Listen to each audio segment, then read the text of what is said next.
Good morning, everyone. This tutorial is about the report section. We are lucky that there is only one module. As you can see, it's general report. So just click on it. And when you click on this module, you will see the list of the existing reports in a list. Of course, if you want to view the details of an existing report, you just click on its name. For example, the members by number of employees. And you get the report with the final graph diagram. In this case, it's a pie chart. So if you want to create a new report, just click here on create a new report. This is one of the actions that are possible. And first thing to do is to name the report. Let's call it membership status by industry.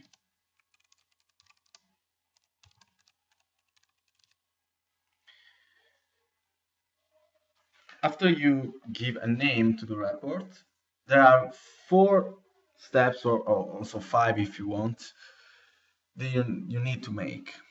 The first one is manipulate. In this tab, you can decide which data you would like to show and how.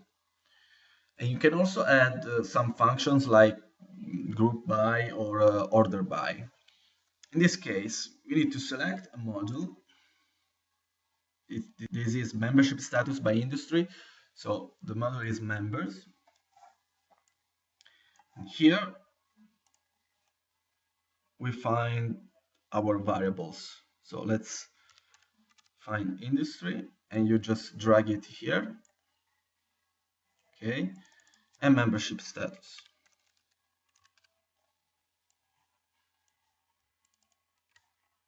Here they are. You can add functions and group by these variables. In this case, we want to group by industry. So we click yes. And we want to count the membership status for each industry. So the function we need to choose is count.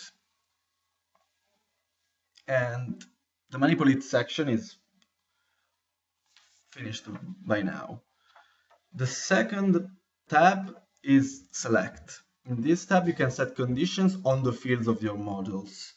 In this case, we don't want to add any kind of condition.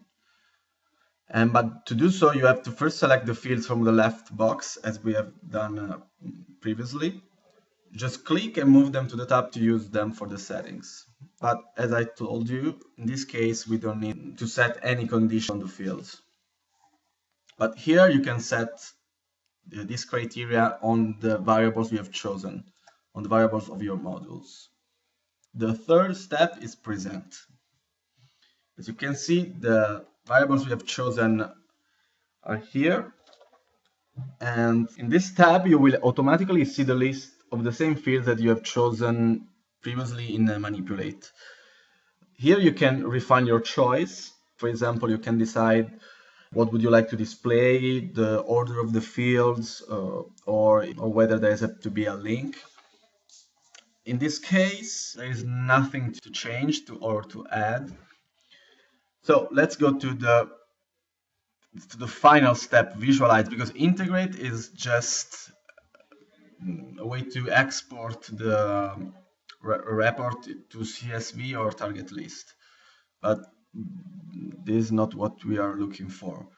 So visualize.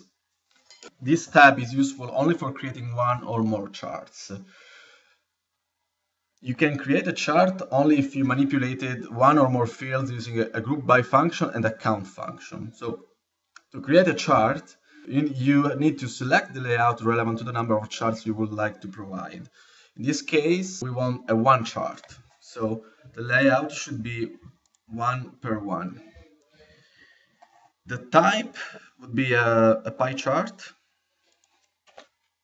but you can also choose other kind of charts like a bar chart, area chart, column chart. The first dimension is industry, while the data series is the count of membership status. Then you need to add a title to the chart. You can use the same one as before, so membership status by industry. And you can also tick display legend if you want to show the chart's legend, and also tick the 3-dimensional if you want this option. So the report is over, and the last thing to do is just save. Once you click save, the chart will automatically appear on your screen. So let's save. And here it is, membership status by industry. This is the pie chart, and these are the report results. So the per industry, all the count of membership status. Of course, then you can edit the report, duplicate it, delete it. Well, here below the chart, you find the legend we have chosen to display. And that's it. If you want, you can also take snapshots of the report you have just created. So the creation of a report is pretty straightforward, but of course you need to practice a little bit in order to learn how to use this useful tool. But we have also provided you with the 20 standard reports that you can find here on the list. So it is a good idea to open every report and studying it, because the best way to learn how to use the report module is to just take a look at the standard reports that are already in the system and learn how they have been done. So just practice a lot with this module and you will be a master user of it. So thank you very much for your attention, and I'll see you for the next tutorials. Bye.